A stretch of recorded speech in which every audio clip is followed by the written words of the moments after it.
Comisión de Sistema Político de la Convención Constitucional votó en general sus primeras normas constitucionales y aprobó avanzar hacia un Estado plurinacional y un presidencialismo atenuado. Y además, en una estrecha votación, los constituyentes visaron una norma que elimina al Senado, buscando establecer un Congreso unicameral. Néstor Aburto nos va a contar todos los detalles. Hola, Néstor, buenos días. ¿Cómo están? Muy buenos días. Muy pocas normas alcanzaron la unanimidad en las comisiones. Aunque en medio de uno de los recesos sanitarios los convencionales pusieron paños fríos, ninguna de las comisiones puede arrogarse el espejo del Pleno. Esto lo replicaban algunos, anticipándose al escenario de los 2/3 que vamos a ver en las próximas semanas. ¿Por qué decimos esto y por qué abrimos el diálogo con esto? Porque la Comisión del Sistema Político de la Convención realizó casi 60 votaciones consecutivas en general. El segundo bloque sobre régimen de gobierno fue el que más incertidumbre ha generado y comentarios, como usted se podrá haber dado cuenta incluso en redes sociales, ha llevado. No se aprobaba ninguna iniciativa hasta que tocó votar la del Partido Comunista. En ese momento salió humo blanco. Se propone, ¿qué es lo que propone el Partido Comunista? Bueno, un presidencialismo atenuado, es decir, restarle atribuciones al presidente de la República, pero que Chile para el futuro siga teniendo este cargo, esta imagen y obviamente el poder centralizado de un presidente de la República. La iniciativa además crea un nuevo cargo, un vicepresidente. Este sería electo en conjunto con el presidente en una dupla que debe ser paritaria, es decir, si es mujer la presidenta o la candidata a la presidencia, su vicepresidente tiene que ser un hombre. Y obviamente al revés, si es un hombre el candidato a la presidencia, su vice o vicepresidenta tiene que ser efectivamente una mujer.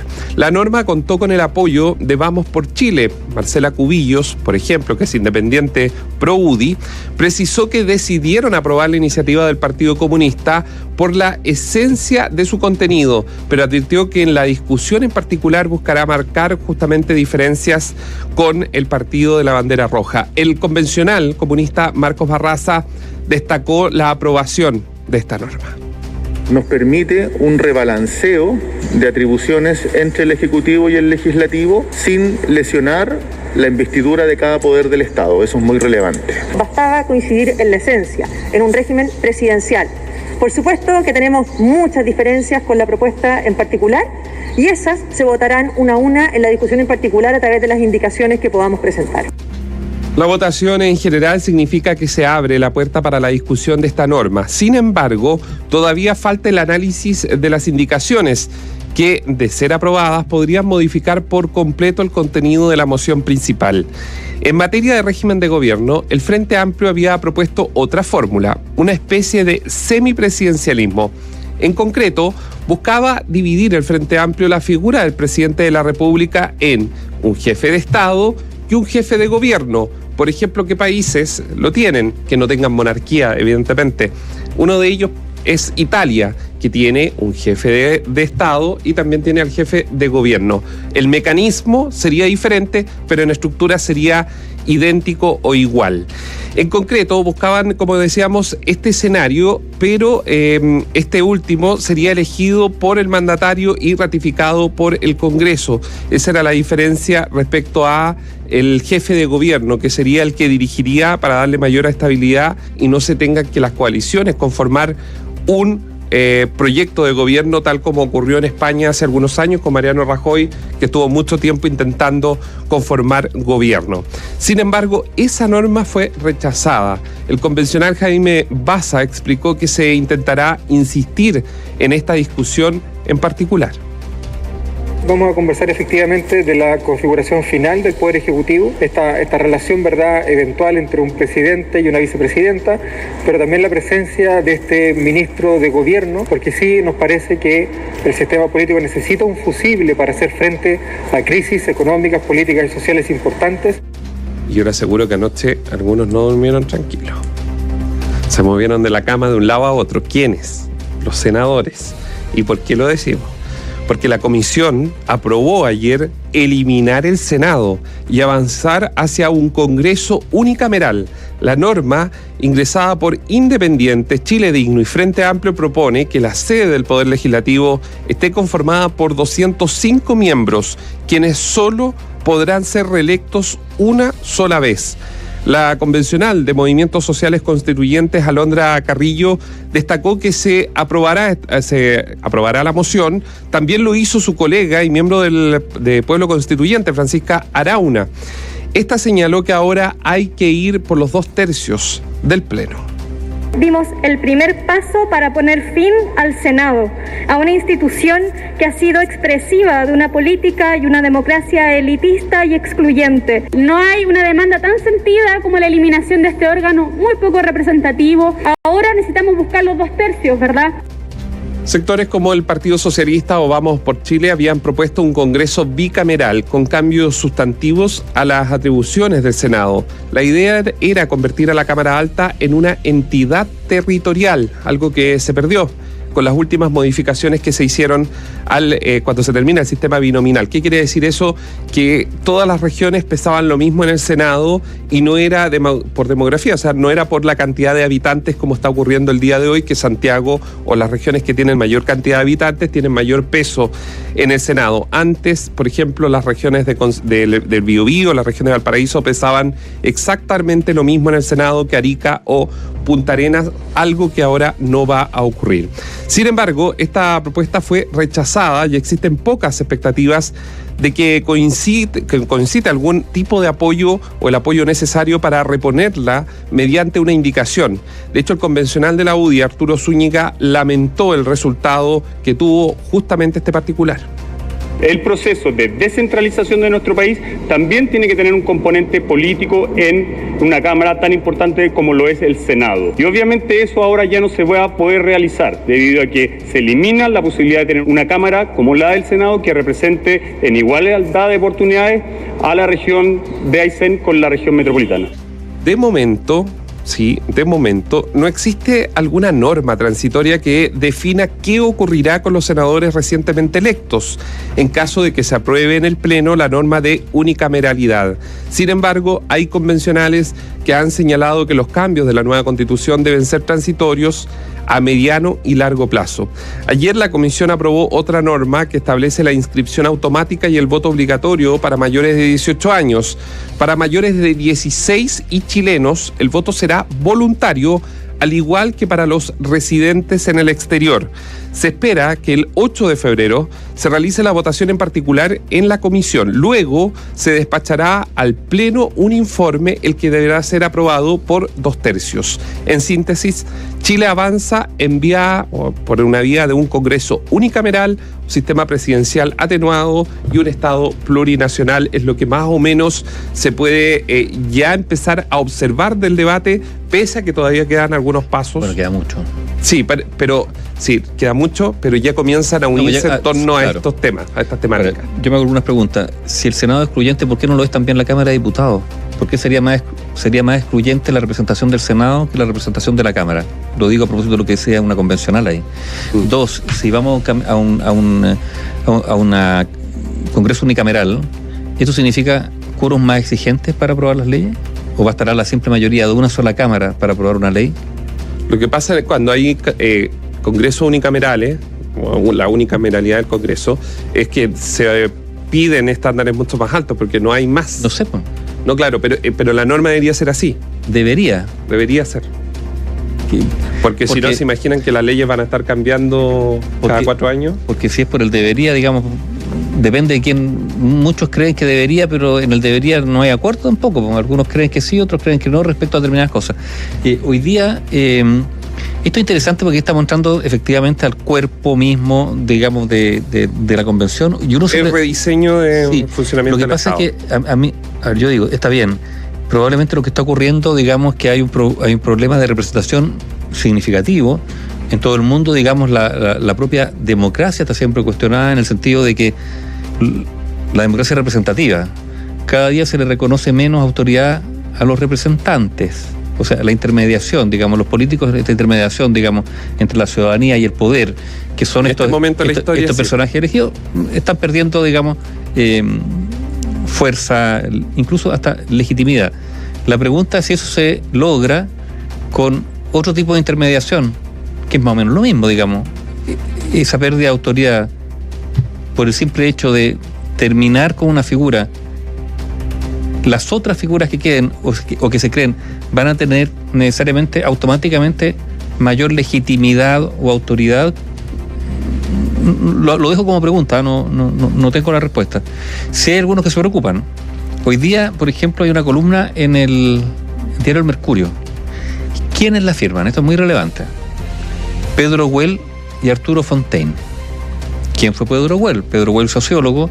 Recordemos, él fue, yo diría, el principal consejero del gobierno de Michelle Bachelet II. El jefe del segundo piso y el hombre que más escuchaba la presidenta, digamos, desde el punto de vista intelectual. Y que él concibió... No sé si político, pero intelectual, porque buscaba el relato, claro, que la presidenta siempre entendía que era necesario. Renuncia. Pero consiguió los fundamentos, o sea, concibió los fundamentos de lo que fue la nueva mayoría, ¿no es cierto?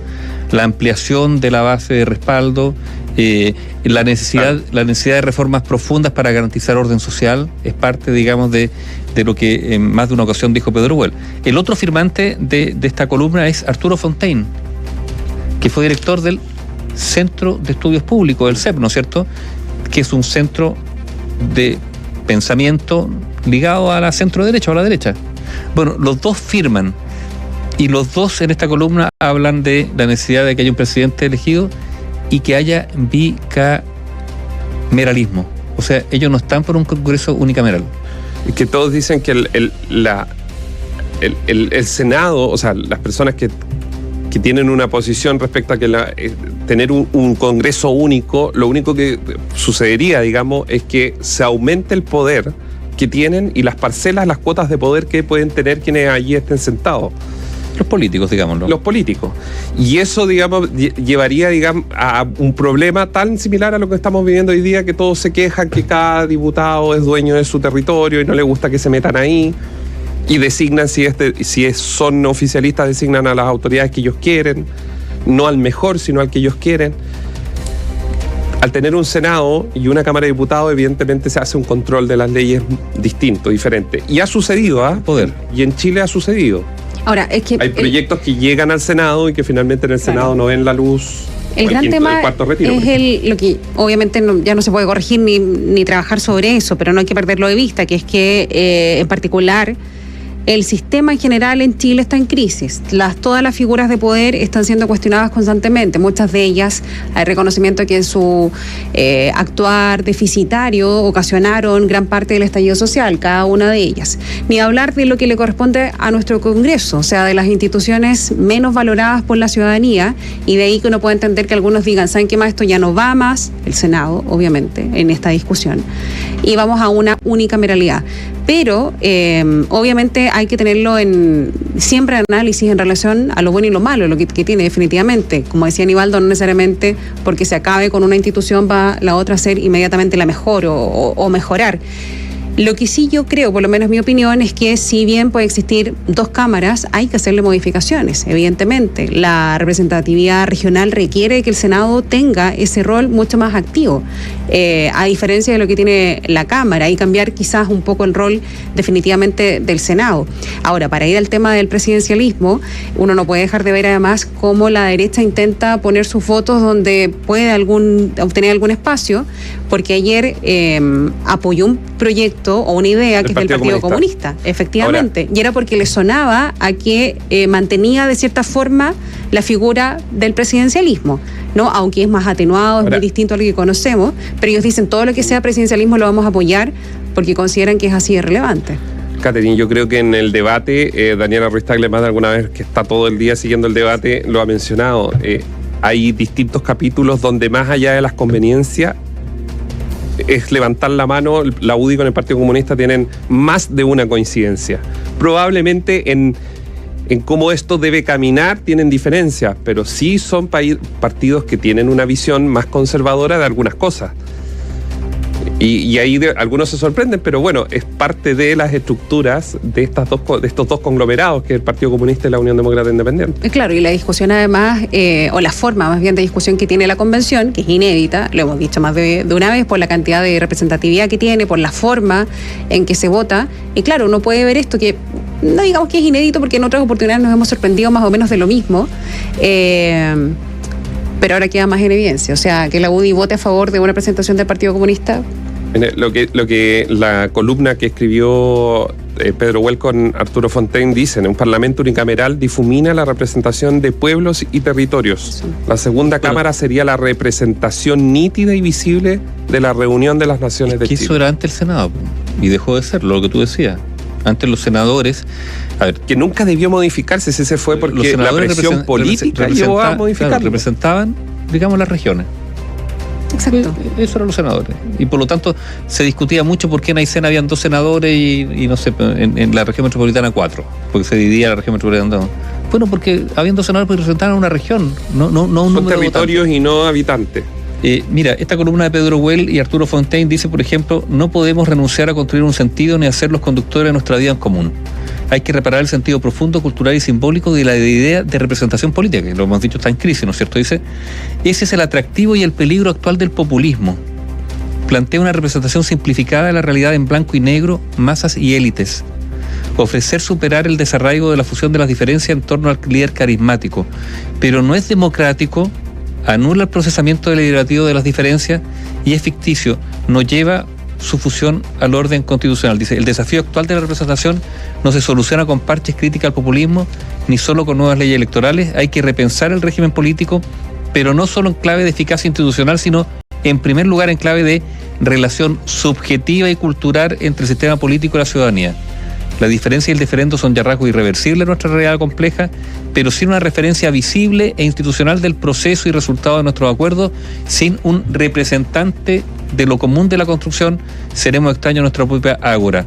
Y ahí dice, la figura presidencial es uno de los símbolos de la vida cívica en común, su elección sigue siendo en Chile un ritual de pertenencia, es un cuerpo visible y como tal visibiliza o simboliza lo común en construcción. O sea, están a favor de un presidente, ¿no es cierto? Elegido. Claro, no elegido, digamos, por los parlamentarios, un jefe de gobierno, que no es lo mismo. Que yo creo que suena simple, y si alguien ve estas series danesas o noruegas, diría, claro, es bastante simple, pero hay un tema cultural de fondo. Simbólico, fíjate que y yo creo que esa es la mayor preocupación de mucho lo que aquí se ha debatido, es cómo llegamos a eso, que en la práctica puede tener mucho sentido. Y en muchos otros países está ocurriendo lo mismo, la crisis de la representatividad. Pero tenemos el anclaje cultural del respeto a la institucionalidad para poder llegar hasta ese punto. Claro, imagínate una persona, nosotros votamos todos por un presidente o presidenta. Y ahora eventualmente tendríamos que votar por una dupla, claro. ¿no? Claro, así que lo entendemos así directamente, porque incluso podría llegar a ser que votemos por una persona y esa persona elija esa persona a quien lo va a acompañar, y esa otra persona ya no necesariamente sería electa, ¿no? Oye, pero yo insisto, está buena la columna, está en el Mercurio de Pedro Huel y Arturo Fontaine. Dice, a propósito de quién es el sistema parlamentario, ¿no? El Parlamento representa diferencias. El debilitamiento de los partidos, la volatilidad de las preferencias, hace a la política más presentista, acentúa todavía más las diferencias en su interior. Digamos, esas diferencias se negocian pragmáticamente más que subjetivamente, dice. El vínculo del Parlamento con la ciudadanía se vuelve más distante. El parlamentarismo, con su vía indirecta para elegir al gobernante, aumenta la invisibilidad de la representación. El Congreso no es el mejor lugar hoy, en Chile, para repensar simbólicamente la unidad de lo común.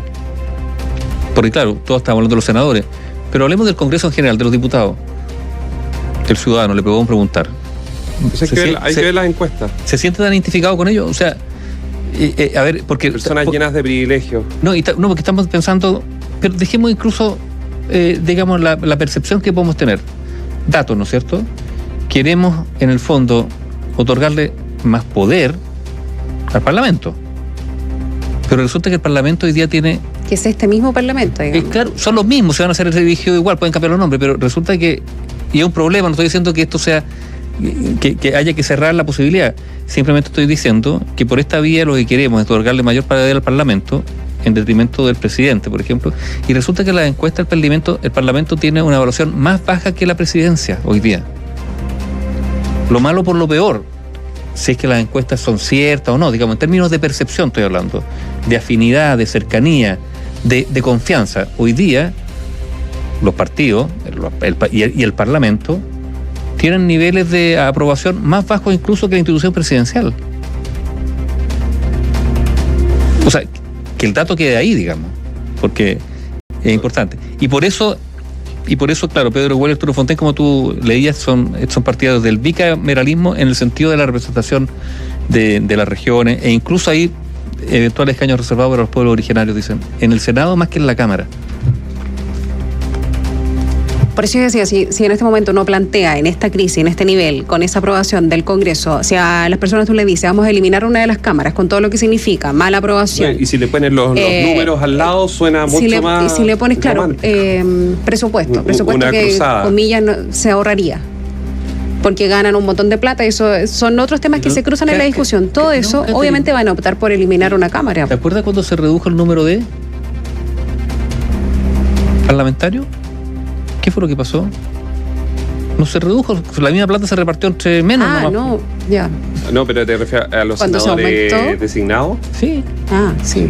Sí, porque ahora digamos que hay más diputados que... No, pero cuando se acabaron los senadores designados. Claro, se acabaron los senadores designados, se había con la plata de los senadores que esa plata no iba a existir, pero el presupuesto siguió dentro de... Se repartió entre los... se reintegró. Lo que sí se hizo fue pasar a los expresidentes a cargo del Senado. Claro. Porque actualmente todos los equipos de los expresidentes los paga el Senado. Que lo contrario pasó cuando se amplió la cantidad de parlamentarios. Pues pasamos a 120, 155. Con el mismo ítem. Claro, no, sino cero pesos. Poner más gasto. 0 pesos. Álvaro Elizalde, me acuerdo que repetía que no iba a haber más gasto. Claro. Quien no irrogaba más gasto y lo repetía. Incluso iban a achicar los pupitres, ¿te acuerdas? No, ¿cómo van a meter gente ahí? No, vamos a achicar los pupitres, pero eso igual cuesta, no, 0 pesos, evidentemente no. Vamos a elegir solo gente delgada. No, solo para finalizar, hay mucho en los discursos, debates, que ayer lo estuvimos siguiendo por algunos ratos, de romanticismo en torno a esto, pero hay que recordar que estamos con la cultura latinoamericana, la cultura también de la pillería, y eso no va a cambiar porque las nuevas normas o bases de las institucionalidades del Estado sean promulgadas posterior a este plebiscito de salida. Hay claramente un problema de fondo, que es un problema, que es la crisis de la representatividad. Claro. O sea, la democracia representativa para muchos no es que no le haga sentido, le hace menos sentido. Están buscando nuevas formas de representatividad, que haya otros mecanismos de representación o querer, digamos, tener directamente incidencia o participación en la toma de decisiones, no delegándosela a alguien. O sea, es un fenómeno mundial, es cierto, aquí en Chile tiene sus propias características, pero eso también está muy, muy de fondo y hay que ver cómo eso se resuelve. Algunos dicen, bueno, mayor participación, ¿no es cierto?, a nivel de base, en comuna, pero eso parece que no resuelve solo el asunto. Pero insisto en el punto, tal vez ahí los chinos tienen razón, están pensando en la China del 2050, pero para llegar a eso hay varios pasos antes de... aquí hay un tema cultural, insisto con eso, y probablemente las propuestas que ayer se debatían sonaban muy bonitas y si alguien las escucha tienen mucho de sentido común, pero hay que ver quiénes van a administrar esas propuestas y si eso va a llegar a un buen puerto. Gracias, Néstor. Que tengan buen día. Igualmente, hasta pronto. Sigamos hablando de la convención porque a través de un oficio al que tuvo acceso Bio Bio, la radio, la Secretaría General de la Presidencia manifestó su preocupación a la mesa de la Convención Constitucional por la realización de la consulta indígena. A inicio de esta semana se había señalado que el proceso de deliberación de los pueblos originarios tendría un costo estimado en 1.400 millones de pesos. Sin embargo, la presidenta de la Convención Constitucional, María Elisa Quinteros, dijo que el gasto podría aumentar en 1.000 millones de pesos más, señalando que desde el Ejecutivo se ha planteado disposición para avanzar hacia la consulta indígena. El costo inicial propuesto por la Secretaría de Participación en Consulta Indígena era 1.400, se actualizó a 1.500 y ahora tenemos el cómputo final de 2.400. Que en términos económicos no nos preocupáramos, es lo que él me dijo, que las solicitudes que tengamos que hacer van a ser cruzadas y agradecemos también la buena disposición del gobierno. Sin embargo, en el gobierno indicaron que no se ha realizado ningún tipo de solicitud presupuestaria formal y cuestionaron que se haya anunciado el lanzamiento del proceso. El documento enviado a la mesa, firmado por el ministro de la Secretaría General de la Presidencia, Juan José Ossa, y el subsecretario de esa misma cartera, Máximo Pavés, dice lo siguiente: nos preocupa el que pocos días atrás se haya señalado que se requería un presupuesto de más de 1.410 millones de pesos para la realización de la consulta. Dicho monto excede con creces la disponibilidad presupuestaria con que cuenta la Convención Constitucional. El convencional de la UDI, Eduardo Cretón, cuestionó la forma en que se ha llevado a cabo el proceso de consulta indígena. Esto solo demuestra una vez más la improvisación con la que se quiere llevar adelante el proceso de consulta indígena. El presupuesto hace una semana era de 1.200 millones de pesos. Hace 2 días era de 1.400 millones de pesos. Y hoy día resulta que ese presupuesto es de 2.400 millones de pesos, lo que nos demuestra la falta de rigurosidad técnica con la que se está llevando adelante este proceso. Esta mañana el gobierno se va a reunir con la mesa de la Convención Constitucional para abordar precisamente este tema. Será a las 10 de la mañana en el Palacio Pereira.